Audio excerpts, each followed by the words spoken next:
all the way around so she could look at me dead in my mouth. Thanks to Deborah, they were all trying to get in my business. Did I stutter?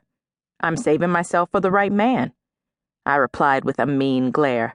Now turn around. I was done discussing my personal life. Unfortunately, Peaches wasn't finished yet. Hold up, Tiff. What about that cutie pie who picked you up the last time I was here? I glanced around to see if anyone else was listening. The last thing I wanted was one of these trifling females in the salon to try and push up on my man. Well, what about him? I said with attitude. I know you gotta be getting some of that, she said like she'd caught me in a lie. Shit, I would. Please, Deborah cackled. Tiffany ain't give him shit. You lying! Peach's mouth was hanging open, then all of a sudden, she and Deborah looked at each other and burst out laughing. Damn, Tiffany! I ain't mad at you. I was seconds away from telling Peaches to get the hell out of my chair because I didn't give a damn if she believed me or not. But she was one of my best clients, and times were hard. The skinny chick sitting in Deborah's chair threw her hands up in surrender. Hell nah, I heard it all. The conversation wasn't anything new to me. My girls had always thought it was strange that I was 27 and still a virgin. All of them couldn't wait to fall in love and have sex. While I had the willpower, they didn't have to say no.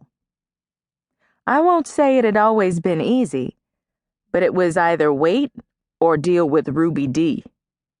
My mother was one woman you didn't want to mess with. If she said keep your legs closed, then you better do it. Her fist was the only chastity belt I had ever needed.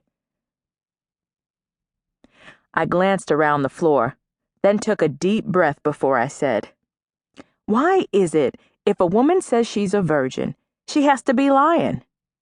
Damn, Tiffany, it's not like it's a bad thing. It's just, well, almost unheard of, Deborah said on the defense. When Peaches finally stopped laughing, she said, also, there is this thing called being horny. Hell, I lost my virginity when I was 14. And that's why she has 4 kids. I reached for a brush. So what? Everybody ain't like you. My mother taught me that what I have is precious, and I needed to make a man earn the privilege after he makes me his wife. I probably sounded like I thought I was all that, but so what? Women needed to have more respect for themselves. Deborah sucked her buck teeth like a horse. I know that's right, girl. Make those niggas beg for it. That wasn't at all what I meant, but I doubt Deborah would know the difference. That anorexic-looking chick with the jacked-up weave had the nerve to give her 2 cents. You a better woman than me, because there ain't no way in hell I would marry a man before I knew what he was working with. I think about all those women back in the day who couldn't have sex till after they got married, only to find out that not only couldn't her husband fuck, but his dick wasn't even circumcised.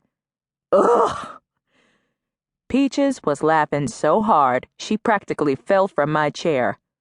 I couldn't even imagine. Call me a hoe if you wanna, but to me, it's just like sampling a piece of meat in the deli. I need to know what I'm getting before I spend my money. She flinched. Ouch! That's what you get for moving. I told you to sit still. I replied and tried to keep a straight face. That's what she gets for being all up in my business. Now everybody wanted to get into the conversation. They were now shouting back and forth across the room with the chick sitting in the waiting area. I half listened as I worked on my client's head. I've heard this topic time and time before. And I'll admit, there have been times when I wondered what it would be like being married to Kimball, and what if he doesn't satisfy me.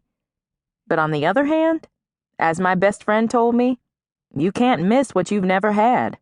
What you've never had.